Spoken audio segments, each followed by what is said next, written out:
Okay, good evening and welcome to one and all. It's wonderful to have an opportunity to get together, even if we can't be together in person, but to get together and talk about some very timely and contemporary issues with some of New York's very best members of the police department. We're so honored to have representatives of the NYPD with us tonight. Let me begin with just a couple words of introduction. First, I wanted to thank Hank Scheinkoff for all of his work that he does with the NYPD for our community and for helping us arrange tonight's event. And I just want to begin with a word from the Parsha. You know, in the Torah cycle, we read a portion every week and we complete the entirety of the Torah over the course of the year. So this week we happen to be starting the book of Exodus, and we're introduced to the character of Moses, who we know goes on to redeem the Jewish people from slavery and bring them out of Egypt and eventually lead them right to the cusp of the promised land. We know very little about Moses' background, and the Torah doesn't ever say explicitly, like, why is this person chosen to be the savior of the Jewish people, but it does give us a glimpse into his background. And we get three very quick snapshots of Moses in action when he's a young person. In the first episode, he sees an Egyptian abusing an Israelite, and he intervenes. In the second episode, he sees two Israelites fighting and he intervenes. And then in the third episode, he's a refugee and he's fleeing for his life and he's in a foreign country and he sees some women, some local women at the well, and they're being harassed by the local shepherds, and he intervenes and he saves them.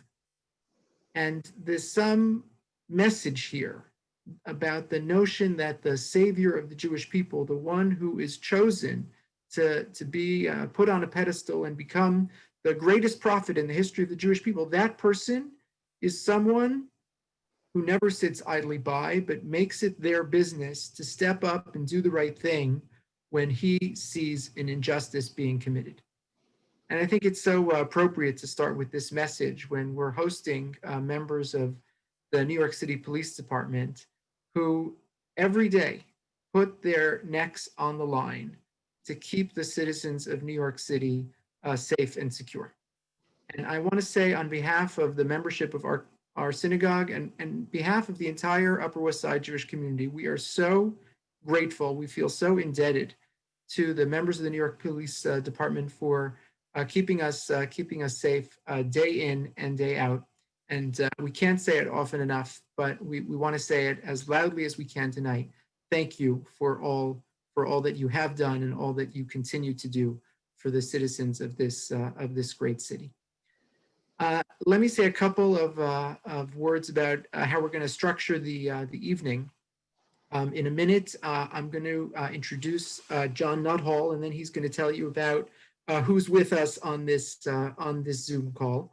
At any point, please feel free to use the chat. We have a pretty robust group here, so we're going to keep everyone muted, but please feel free to use the chat to enter your questions at any point throughout the evening.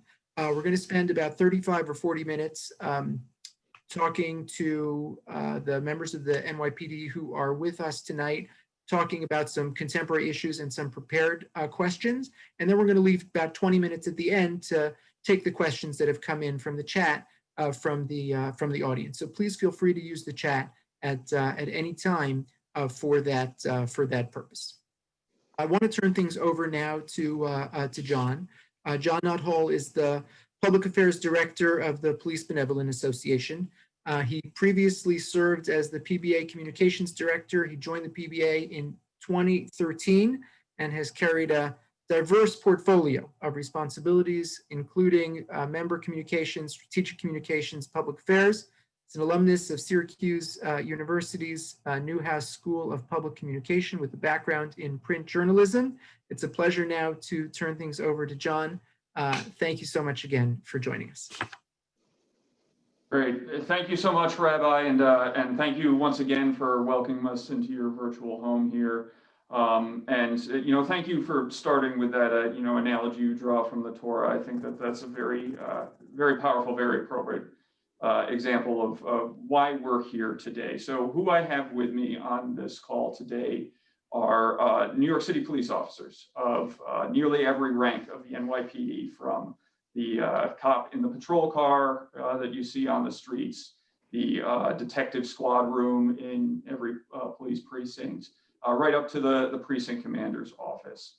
And we're here today because we care deeply, as the example from the Torah shows, we care deeply about injustice when we see it, the ability to help our fellow New Yorkers. And we know that you have concerns. That's why we're here in this moment. It has been a very challenging year on a lot of fronts, but especially on the public safety front. So we wanted to share with you the perspective of the men and women, about 35,000 of us, who are doing the job, on the streets, trying to address the problems that you are seeing on the streets, and really, give you the perspective of the folks who are doing the work. So everyone on this call, I'm going to have them go through and introduce themselves. They are all police officers of various ranks. They're also union representatives, officials in the unions that represent each rank of the NYPD. So the perspective you're going to hear is that of the working man and woman. There is obviously one narrative about public safety and what the issues are and how we're going to address them that is flowing out of City Hall.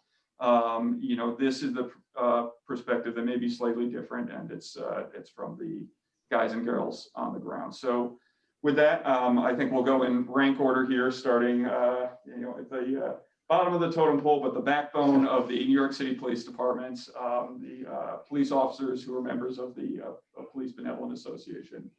Police Officer Pat Hendry. Good evening. Thank you for having me. My name is Pat Hendry. I'm the treasurer of the PBA. I've been a police officer for 27 years. I started my career in the Bronx in the 4-6 precinct. I transferred to the 103 precinct in Jamaica, Queens. I did patrol my entire career, worked in a R&P, answering radio calls, 911 calls, and I have a lot of experience. I did my whole career out in the street. Yeah. And I will translate police jargon when it comes up. RMP is radio motor patrol. It means a patrol car. So all right, next up we have Detective Jeff Ward with the Detectives Endowment Association. He's the treasurer. Yes, hi, good evening. I'm Jeffrey Ward. I'm the treasurer of the Detectives Endowment Association. I've been a police officer in the city of New York for 35 years. I've been a New York City detective for 25 years, serving the great people of the city. And it's a pleasure to do so. And it is a pleasure and an honor to be here tonight with you people. Thank you. Great. And next we have Lieutenant Dennis Gannon, second vice president of the Lieutenants Benevolent Association. Good evening, folks. Thank you very much for having us. It's always great to do these outreach calls, because we really get the chance to reach out to the communities and share our thoughts. I have 35 years with the police department, 17 years on patrol. My career was spent predominantly in Manhattan, south of 59th Street, but I've been involved in the planning of every major demonstration, every parade. On patrol, I was same thing as my friend in the PBA there, Patty, just the answering radio runs, 911 calls, helping people. So I had a great career, and it's great to be here tonight. So thank you very much for having us. Great. And last but not least, we have Captain Chris Monahan, president of the CEA, and Captain Johnny Ramirez is with you as well, I believe. Yes, thank you, John. Good evening, everybody. Captain Chris Monahan. I'm the president of the CEA, Captains Down Association, which represents the captains to the chiefs in the New York City Police Department. With me is... Hello, everyone. Johnny Ramirez. I'm the vice president of the Captain Endowment Association. I've always felt it's been a calling to serve the public and serve everyone out here. Have a very diverse career, working in Brooklyn, working in Manhattan, working in the Bronx, and working in Queens. The only borough that I have not worked in is Staten Island. I'm very familiar with most of the communities of the city of New York, And again, it's my calling to serve you all. I live in Staten Island, so I got him covered. But we appreciate the opportunity to have this discussion. I think it's very important to have a discussion between us and the community. And I'm looking forward to having a great night. Thank you. Okay, so really thank you to one and all for being here. You know, I'm gonna just lob out a couple of questions and just feel free to jump in. Obviously, if more than one of you wanna contribute, please feel free to do so. I wanna, you know, kind of maximize our time and jump right into some of the kind of hottest issues of the day that are on people's minds. You know, one of them is the crime rate. You know, we look at the statistics and we read the newspapers, and I think a lot of us kind of feel it walking down the streets. You know, I think the statistic I was looking at is more than 400 homicides in 2020, which is, you know, one of the most alarming rates we've seen in a long time.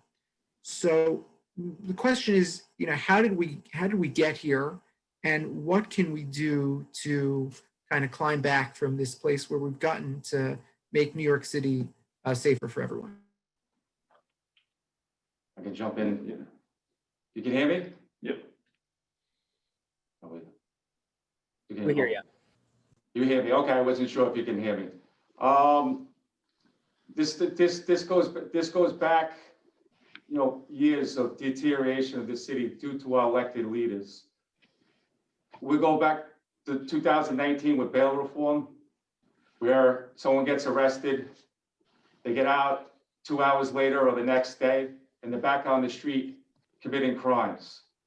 Decriminalization of low-level crimes, defunding the police, which you know what happened recently with defunding the police. And what does that actually mean? That means less police officers on the street. That means less resources. And as we saw what happened up in St. John Church on December 13th, what happens if the police officers weren't there? What happens if they weren't able to respond to that location? Thankfully, they were. Thankfully, our hero police officers saved a lot of lives that day, and they were able to take down that gunman. But police officers are out there each and every day, and they want to do their job, but our elected leaders have totally abandoned us. They have made it truly impossible for police officers to do their job, including these anti-police bills that came down from Albany and City Hall and City Council, where one bill, we'll call it a diaphragm bill, if a police officer accidentally, I'm using the word accidentally, hits the stomach or the back that compresses the diaphragm, they could be arrested for that. And police officers on the street, again, they're out there doing the job every day, but they are truly nervous. And they have a family at home, no one wants to get arrested. And that are some of the issues. Yeah, you know, so Pat's really going to the heart of the issue here is that, you know, police officers don't do their job in a vacuum. You know, there is a policy environment that's created. And this is not a new phenomenon. You know, I think there's a focus on, we've seen a recent spike in violent crime. The rabbi mentioned murders are up, I think it's 40%. 45% murders and 7% in shootings. Yeah, so there's, you know, been these dramatic spikes in violent crime. Now, the shooting spike, you can go back to October 2019 and you see these numbers steadily ticking upward. There's also, you know, the focus on violent crime, less attention gets paid to the types of disorder, quality of life conditions that are on the street that we know that all New Yorkers are noticing that, you know, something is different about, you know, quality of life on the streets of the city.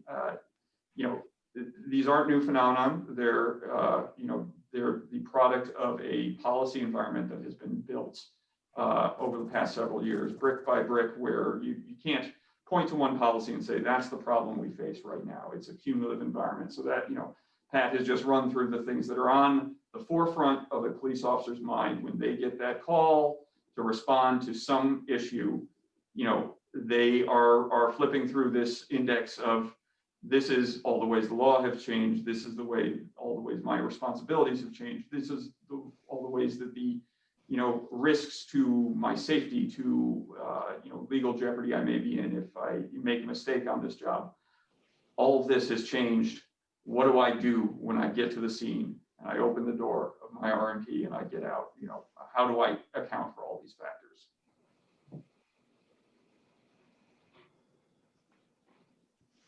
Maybe just as a follow-up, how does that impact, what you mentioned, like quality of life? Or maybe you could just define that term and talk about lower level, I don't even know if they're called crimes, but, lower level offenses that may or may not get, addressed out on the street.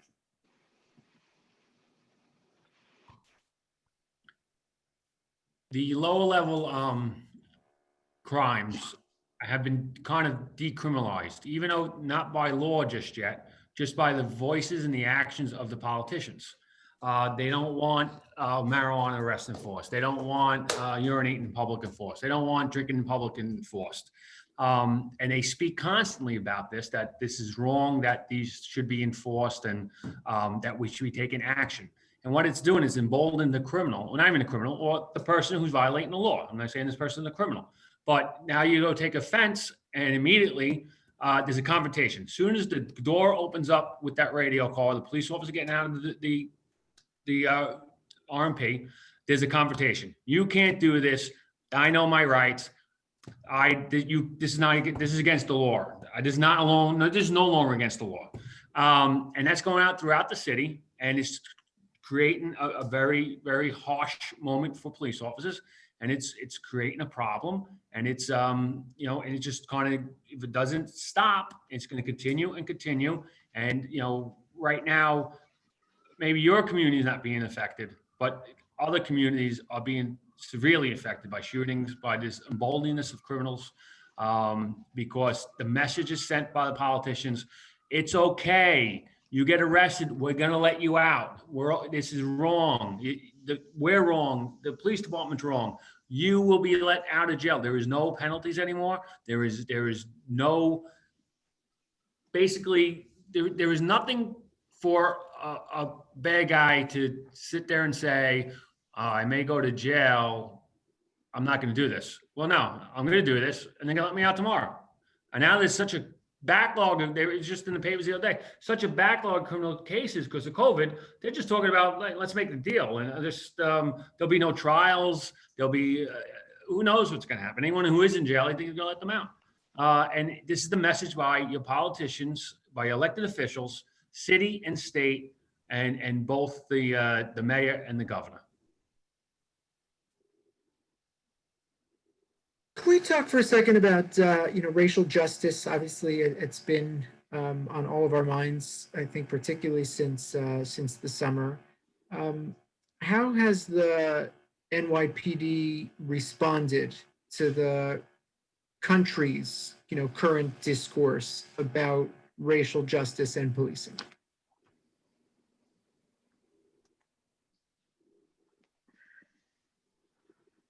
Who wants to jump in? Not all at once. I'm going to jump in real quick here. So, we all saw what happened with the George Floyd case, and it was a terrible thing. It was denounced by everybody. It was denounced by everybody that's on this video right now. Every one of these police unions, we've all denounced that. But the impact of that came to New York City, that then became this where people started to, there was this outcry against the NYPD. They were like defunding us and taking power away from us. As my colleagues were saying, it kind of emboldened the people that were committing crimes or about to, whatever offenses they may or may not. It almost justified some of these things. And the truth of the matter is, the NYPD has been significantly active with the community for many years. I mean, I know even as a child myself, I was a member of the Police Athletic League, playing sporting events, playing soccer, playing baseball. So these kind of programs have been in effect for many years and still are. You can go different parts of the city. You'll see the NYPD comes out. We have a unit that brings out like a climbing wall for the kids, and they have a whole food truck, which we call a canteen. And these kind of events have been going on for many years. Our community relations people. We have our own unit that just does that kind of outreach. So it's not only to handle and address the current problems, the current concerns of the community, but also that to interact and to show that we also support them and their families as well. I think every one of the unions, we were all out there for Thanksgiving, donating turkeys. You know, these kind of things aren't new though. We've always been doing things like that. All of us are New Yorkers, and we've been New Yorkers for, since before we came on the police department. So that interaction is deeply embedded in all of us. And now as a result, the NYPD is even going further and trying all different programs now, implementing deepening community relations. So the cops on the community police officers give out their cell phone numbers. I mean, it's the direct one-on-one contact with the community. And I'll just add to that, along with the community outreach, but the NYPD goes where crime is. We can't discount the fact that robberies are being committed in this area. A number of robberies are committed here, grand larcenies, grand theft autos. It's a very simple analysis. We take a look, where is the crime occurring? Who's committing the crime? And we need to respond. Unfortunately, a lot of times it's in more of a lower economic community, and it needs to be addressed. I mean, there is something that needs to be done. It's a bigger picture than just the police department. It's got to be bigger government, and they're starting to do it, and it's community policing. But the fact is, we can't discount the fact crime is rising, crime is occurring. We can't ignore it. We need to go and address it. If I can just piggyback real quick off of what Chris is saying, about the strategies with which, police officers are deployed and, going where the crime is. One hot topic in the question of race and policing in New York City was the use of stop, question, and sometimes frisk.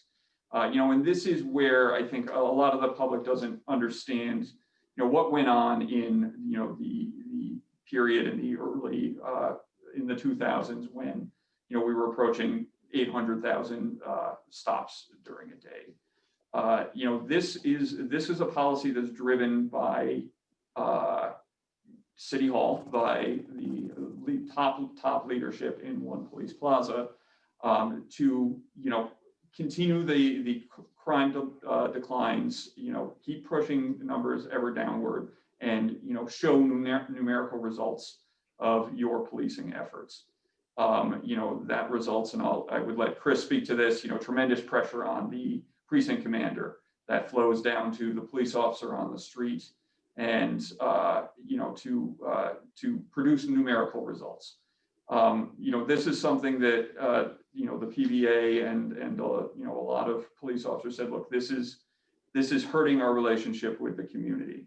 A better approach would be, and we've said this again and again, put the resources into the NYPD so that it's not a numbers game, so that A, we're not just chasing the radio, and B, it's not we're chasing 5 stop and frisks every month, so that you can show that you're working and being proactive in addressing crime.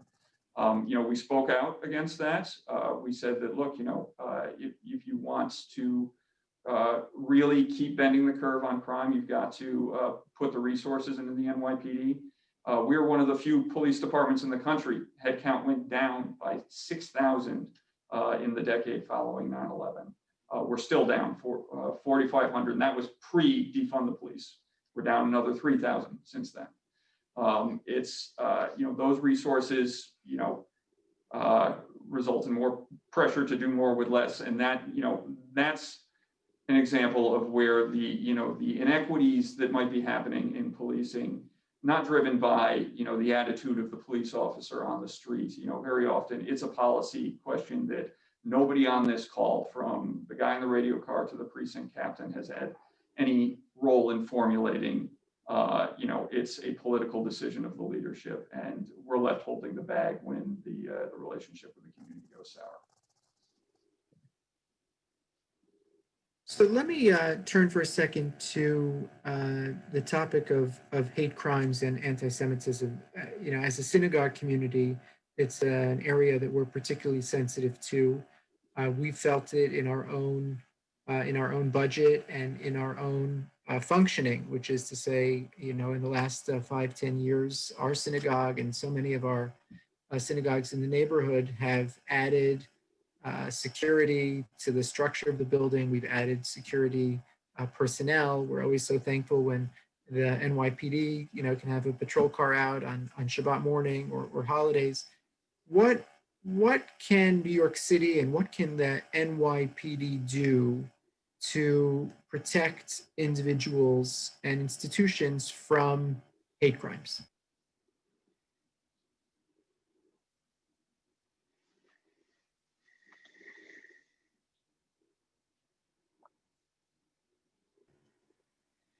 Who's taking this one? Right, yeah. I'll kick it off and I'll let others tee up. I think Yeah. that, hate crimes is something we look at very carefully. I was just before this pulling the numbers of anti-Semitic hate crimes. I think it was 111, which was nearly half of the hate crime incidents that occurred this year, linked to anti-Semitism. Last year, particularly, a very frightening increase in especially anti-Semitic hate crimes, so that is, an intense focus of the police department. I think from the view of the police officer on the street, it's, one, a resource question. We got to have the man and woman power to have that radio car that's available on Shabbat morning, say, all right, we can put you here to make sure that these folks are safe. We have to have the staffing in the detective units that investigate hate crimes so that they can really run these down and hold people accountable. It's resources. The other part of this also gets to the atmosphere we're in, unfortunately, where you see folks feel emboldened, feel like they can get away with whatever. Sometimes these are criminals who are motivated by profit. They want to rob somebody. People who are just violent individuals who want to inflict violence. Some of these people are motivated by hate, and they believe that the police department has been weakened, that the police department is not going to be supported if they go out and really try to crack down on this, and they are taking advantage of that.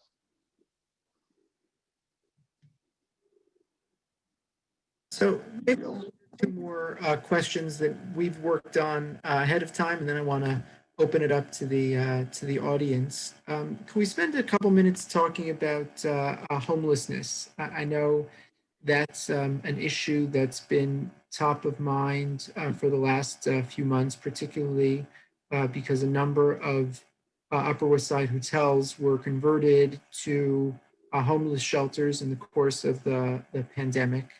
I think a lot of us feel like it's an issue that's been escalating and kind of getting worse, for some time now, and in a lot of neighborhoods, you feel it walking down the street.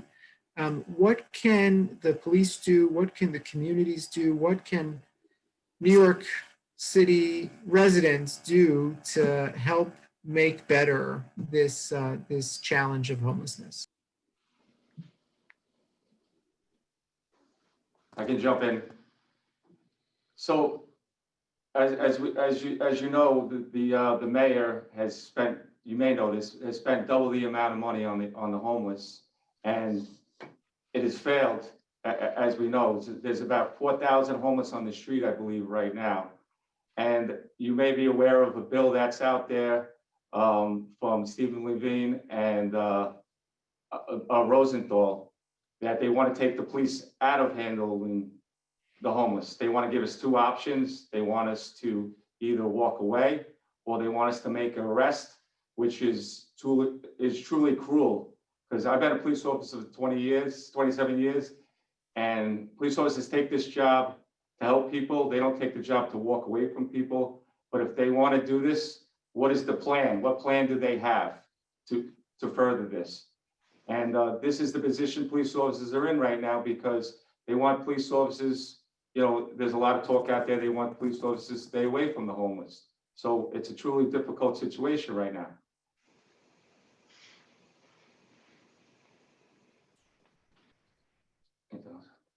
Anyone else wanna add? Maybe just give us a little Well- color, you know, what are some of the challenges that go into, you know, dealing with the issue? I know, you know, one issue that I've read about is, I'm sorry, I don't have the specific terminology for it, but, you know, homeless people who decline help. So, you know, there's someone doing something that they shouldn't be doing. Maybe it's just not quite criminal, and the police come in and say, "Can we help?" And they say no, or they're not in a position. So, could you address that for a second and say what can be done in situations like that? Well, it's obvious that the homeless problem isn't, I mean, it's part of the police department problem, but it's more of a, I think, a psychiatric issue.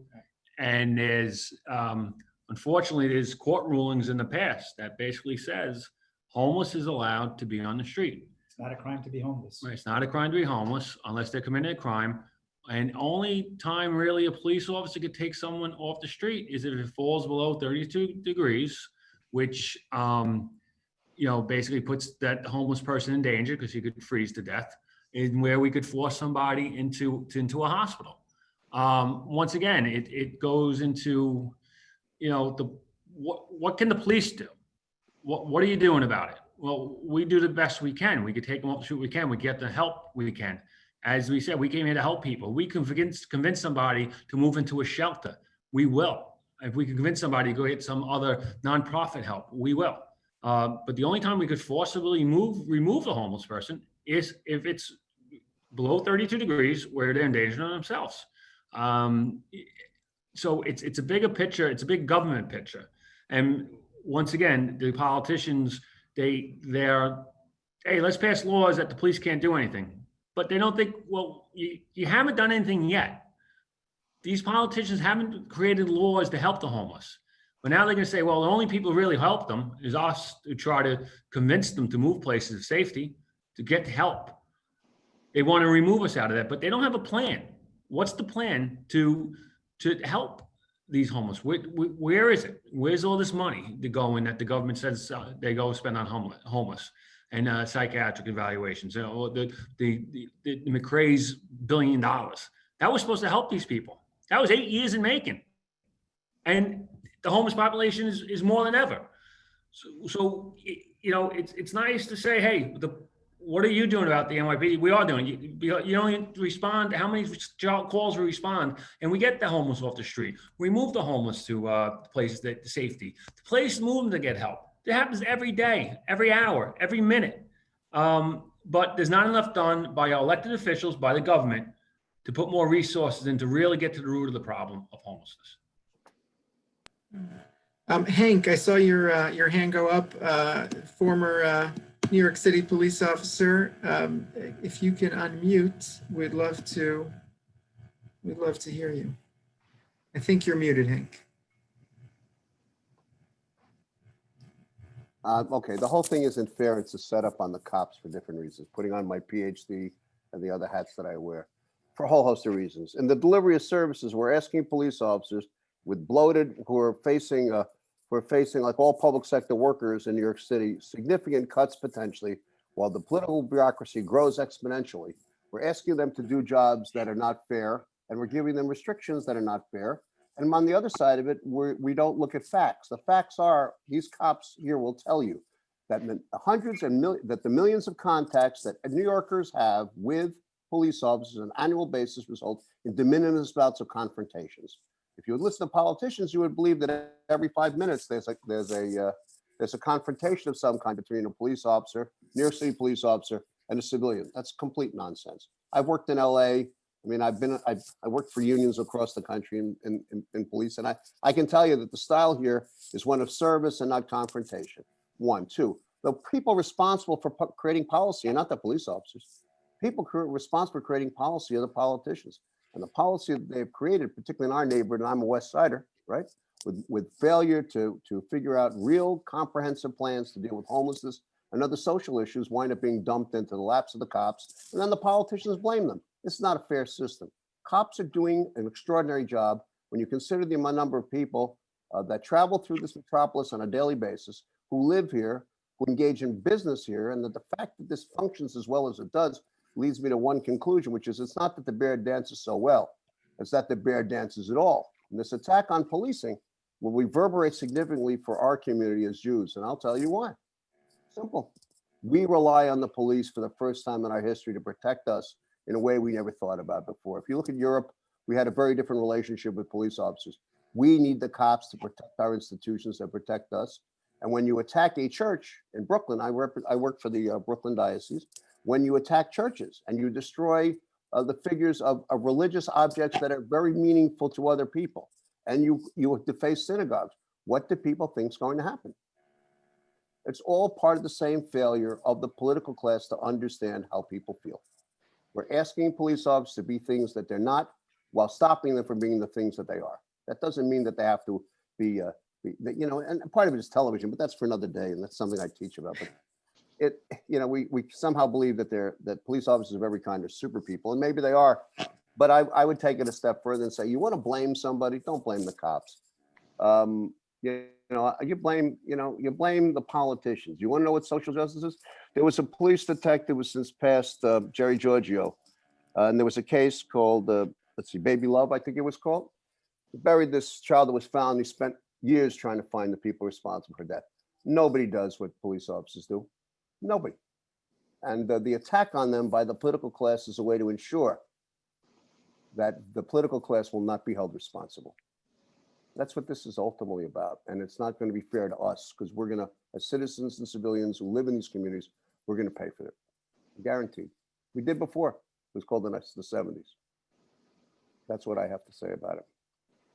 So listen, before we take some questions from the audience, can I just ask, we can go around the proverbial table, and I've just asked the following question.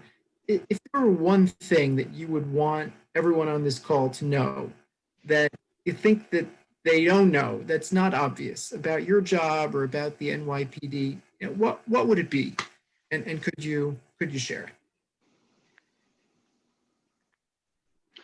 I'll just say that police officers, out there each and every day helping people. And I just give you, one incident in my career where I was called to an apartment building where there was an elderly person. And that elderly person, for that reason, there was no aid with them that day. And they weren't able to eat that day. They weren't able to cook a meal. And myself and my partner actually cooked the meal for that person that day. And they were able to eat that night. And police officers do that on an everyday basis. You might only see the ones where the homeless man was on the street, where the police officer bought the boots. But every day, police officers are doing little things like this that no one sees each and every day. And that's one thing I don't think people realize, how much police officers care about the job, how much we care about people, and we want to help people. But right now, we feel abandoned. And we need the support of the people on the street, and we need them to talk to these politicians that they need to support police officers and they need to change these laws. That's a great point, Pat. The police officers turn out every day from station houses across the city with one intention: go out there and help people, answer radio runs, help people who are injured in vehicle accidents, and go out there and do the right thing and fight criminal elements where they are, depending on where they're assigned. Every day, I've been doing this for 35, going on 36 years, and I consider myself very fortunate to have been a police officer all of these years. I could have left long ago, but people, we're driven because it's a calling of sorts, in that people need help. And when they call for help, we respond and help them. Lately, the politicians and we always use a generic term, but your elected official, no matter who you are, your elected official is turning away from the police and helping the criminal element. They're passing laws, and the governor is signing legislation, and not just the governor, but the other levels too, that are doing nothing but handcuffing the police. And everything that they try to do in the guise of criminal justice reform or defunding the police or bail reform, it always has the opposite effect. By removing the police department or police officers from dealing with the homeless people, doesn't help the homeless people. When you remove the police from the equation of, or tie our hands of fighting crime, because maybe Black and brown communities are disparitately impacted. You'll hear that term a lot in certain ways. Folks, in certain neighborhoods in our city, the Black and brown communities are getting shot and killed at such high rates. It has had an opposite effect. The bad guys know. You won't hear people in communities across parts of Brooklyn and the Bronx and Upper West Side of Manhattan saying defund the police. They're saying give us more police. So there is a disconnect between the political class and the people who are making these decisions and the residents. And that's why we're here tonight, is to plug you in and say, listen, we need your help. We cannot do this alone. They are not conferring with the police department. They're not asking us for any advice as to how they should do things. They are simply changing the laws to benefit criminal elements. If you could take away one thing, that's it tonight. We need your help. We need your support, and we need a lot of it. And if you can help us help you, then this whole night was worthwhile. That's for sure. Captain, did you want to? Okay, I'm sorry.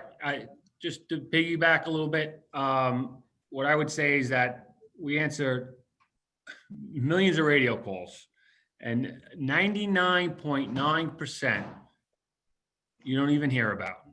We go, we do our job, we help somebody, we run the aids to somebody, we get somebody to the hospital, maybe arrest somebody.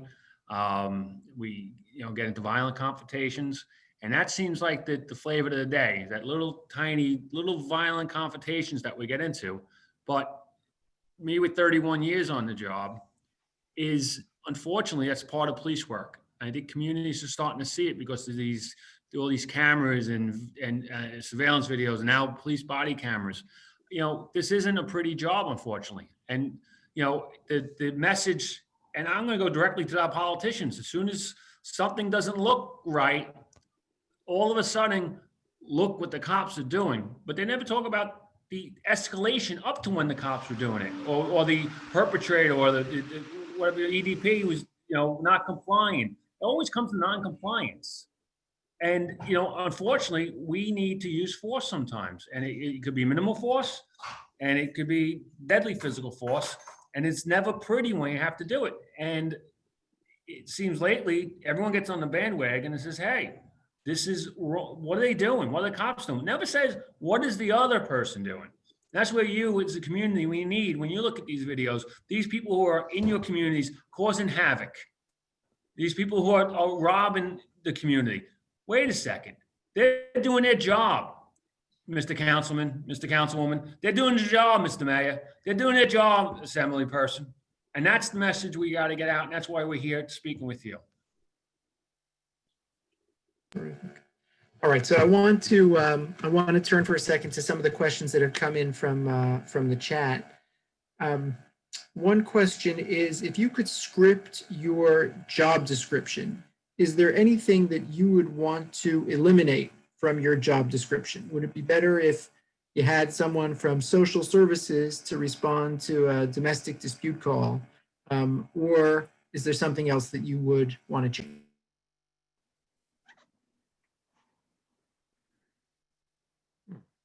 Well, I'll jump in here just for a second. A lot of stuff has been made about eliminating us from certain people who are emotionally disturbed, and they'll send social workers, and it sounds really good. It's also been tried before. The reason the police department is or police officers in general are involved in these events is because, like Chris said before, there's been catastrophic failure prior to it getting to us, whether it's the hospital, psychiatric care, or if it's someone who was not cared for, they're off their medication. And all this talk about social workers is very interesting because they're not going to be working 24 hours a day. There won't be enough of them. And if they go to a place where there's someone who needs psychiatric help, it may go good or it may go very bad. And when it goes very bad, we're going to have some troubled social workers who aren't going to be able to get out of trouble. These situations are so dangerous and so tenuous that it's almost it's amazing that it would be even considered. Now, listen, if you just at the end of the day, when it gets a little sticky, they're going to have to call the police to come anyway. So you're risking these social workers. You're putting them in a place where they won't be able to do this. And don't forget, send social workers or medical professionals who can care for these people.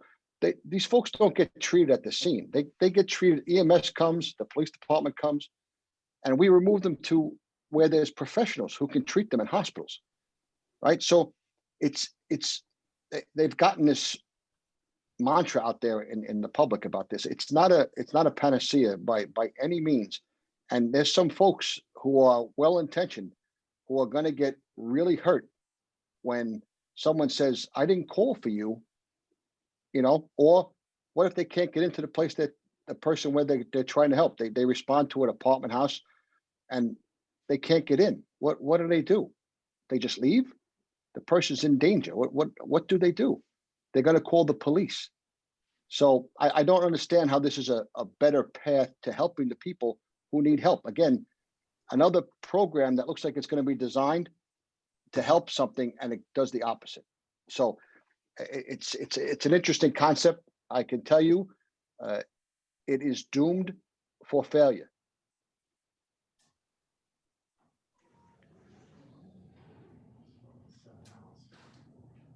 Someone wrote in about small crimes like shoplifting. They said that they've heard from stores like CVS or Duane Reade that the shopkeepers or the managers don't even call the police anymore because they feel as though the police hands are tied and they can't make an arrest anyway. How do you respond to that? I could take that one too. I'm on a roll here, Rabbi. I don't want to hog my time either from my colleagues here. But That's good. Hog away. okay, all right, just quick. It's again, we talked about consequences. Politicians also include the local district attorney. We have 5 of them, 1 in each borough, and they've come up with policies where low-level offenses, including the quality of life stuff that's happening on the Upper West Side, people urinating in public, people drinking in public, people even homeless conditions that are in criminal nature or unlawful in nature. The district attorney's offices have pretty much washed their hands against prosecuting those things. Petty offenses such as petty larceny, which is shoplifting. The revolving door that has been created by the time those offenders have been processed and put down to criminal court, they're being released. No bail, no nothing. So it's almost like why would we bother, not the police, but the shop owners? Why would they bother? Because they have to take time to get involved in the process. And why would they bother getting involved in it if there's no consequences at the end and the person can just come back the next day and do the same thing? It feeds on itself. And folks, the last thing I'll say is having done this a long time and coming on the police department in the mid 80s, where crime and disorder and quality of life issues was rampant. Times Square was a disaster. There was crime all over the city, drug epidemics, and from that midpoint to where we are just 2 years ago, it takes a very long time to turn the ship that's called New York City, right? It takes a long time to get it back. We are at a point now where the ship is turning in the wrong direction. And if we don't get the support of the public and of communities and start to really stop the boat from turning in the wrong direction, it will take a long time to get it back. You have to trust me. It's just going the wrong direction, and it's going the wrong direction very quickly. And I'm just gonna piggyback on Dennis a little bit. When he talks about district attorney, he kind of stole my thunder. When we talk about I'm elected, sorry, pal. no, but there's an elected official that's elected by citizens in New York City. There's laws on the books, and they arbitrarily say, we're not enforcing them. Well, oh, the turnstile jumper, well, we're not gonna enforce it. The person drinking beer or whatever, quality of life, it bewilders me how a community who complains, I'm not saying your community, but which we're hearing lately, are complaining about quality of life, quality of life, quality of life. Well, your district attorneys aren't choosing to enforce quality of life crimes. So, the cop goes in harm's way, we make an arrest, they're gone immediately. So it's time for the community to send that message to that district attorney saying, turnstile jumpers, I care about. People urinating in public in my community, I care about. People drinking on the corner, I care about. I mean, it's I'll get into the whole academia. I got my master's from NYU in public administration. We could talk about, the quality of life, broken windows, George Kellen. We're not going to bore everybody in an academia lesson here. But the bottom line is the community needs to start speaking out, especially the number one person. That's the district attorneys who's choosing all five of them, or four, I won't get into all five, but is choosing not to enforce the laws of New York State, where the police are putting their lives on the line. You could be approaching somebody who's urinating in public, they could have a gun on them, and they're choosing just to disregard it. It's not a problem in New York City, which it bewilders me. Time for just a couple more questions. Could you talk for a second about cyclists? A couple people wrote in about this. A couple people on the call have actually been injured by cyclists. It seems like there's no laws that apply to bicycles, right? They go the wrong way on the street, and they're on the sidewalk, and they're going through the red light.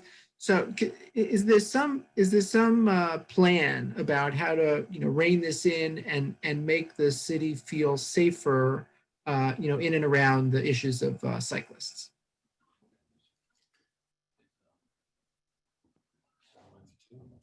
I'll just open up with something I know about the political environment that surrounds this. Is that I know that cyclists, and specifically issues with motorized delivery bikes, and I think a lot of the experiences people are reporting are connected to that.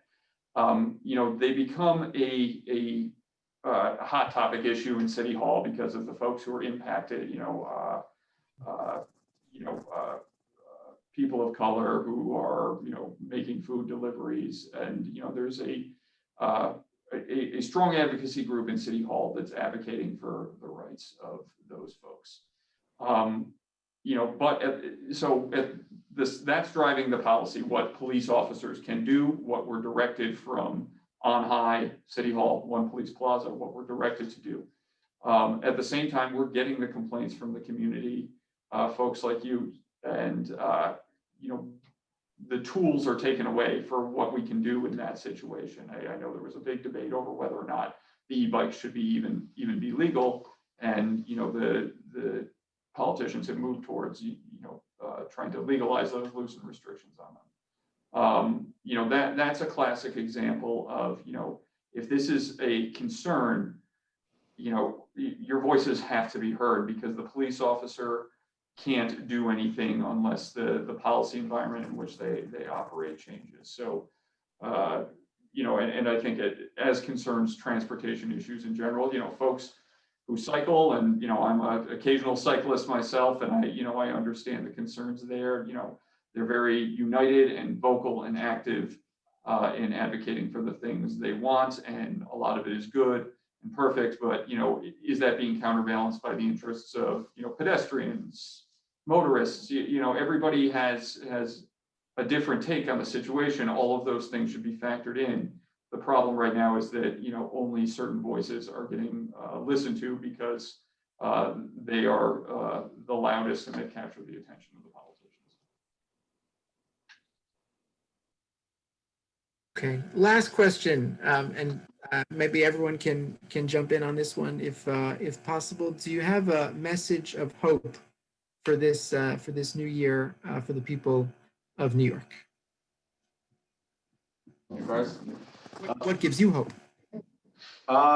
Gives me hope. It's a new year, and we want to keep people safe each and every day, and we need the support of the public. And we know that the public's gonna go to these politicians and push to help us out in the street. They're gonna help to push these laws, change these laws that make it easier for police officers to do their job, so that we can help those on the street. And that's what police officers want to do. We want to be out there. We want to help people. But we need the help of the public. We need the public to speak up. And I have hope that that's going to happen.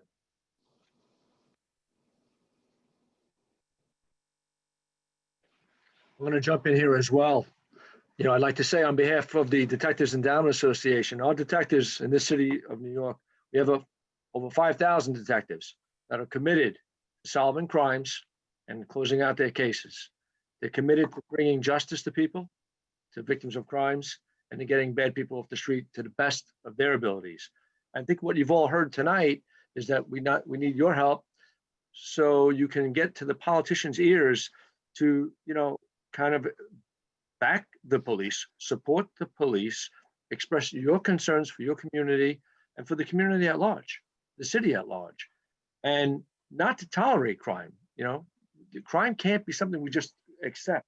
And we're just going to have to say, well, we're not going to enforce this law. We're not going to enforce that law. We're not going to enforce this law, and watch our city start to crumble. And as my colleagues have said earlier, go back to those days of the nitty gritty 80s when I was a new cop and Times Square was a war zone, and I was a transit police officer at the time. And nobody would ever want to go down the subway. And you're starting to see that again now. You're seeing people being pushed onto subway tracks and these kind of actions going on. But I think the hope here is that even with everything that we're facing, this adversity from our own elected officials, the detectives and the rest of my colleagues, the NYPD, we're all committed to our jobs. We're committed to serving the public. We love what we do. We take great pride in what we do, and we take that so seriously, and we appreciate that support. We need support from you guys. We also need it from these politicians that are kind of pandering to other causes at times that they really shouldn't. They should really be serving the people that elected them, that got them into office, and not trying to, make a name for whatever the flavor of the day is.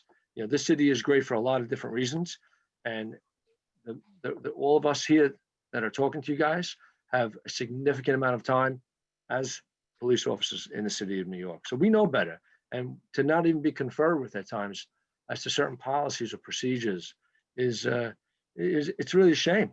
We know how to police the city. We got it from a point where it was that nitty gritty bad ways, and I'm sure a lot of you know what I'm talking about, where you wouldn't ride a subway. You were afraid to walk down the street. Those days are kind of coming back again. Nobody wants to go down the subway now. You can't walk a block without a homeless person or without somebody else here or there. These are concerns are justified. They're real. We hear you. We hear you. We need to make the politicians hear you. Dennis? I'll just throw in my hope. I was going up the line, Dennis. So one of the earlier questions was there something that we would not want to do as police officers? And what my hope is that nothing's taken away from us. We do our job the best. We enjoy helping the community. We enjoy helping the public. I just hope that a message is sent to these politicians that we need to get on board to bring safety back to our communities. Oh, Lieutenant, you're muted. There we go. I missed my cue. I apologize. Listen, we're police officers are we're a funny group. We're optimistic, but we're also realistic. We deal with stuff, we all took an oath, and we deal with stuff that you wouldn't want anybody else to see sometimes. And we get put in situations that are not, we wouldn't want our families to be part of, or your families. And that's just part of the job. But I can tell you that we get out every day, as I said earlier, and we go out there every day to try to protect the people who live and work in this city. And to see it turning back, I can tell you it's disheartening. It really is. All the work that was done all these years, to see it crumbling in a matter of just a few months, it seems like, is disheartening. However, we are optimistic that with your help and support, we can turn the tide, but we can't do it ourselves. If we do not have communities behind us pushing politicals, people to get behind us and to support us, that's a problem. So we do need your help. We're really in need of your support, and we can't do it without you. So thank you. Thanks for everybody for tonight, and we really appreciate everybody joining in. We know you have other things to do, but we are here for you, and we just need you here for us. Thank you.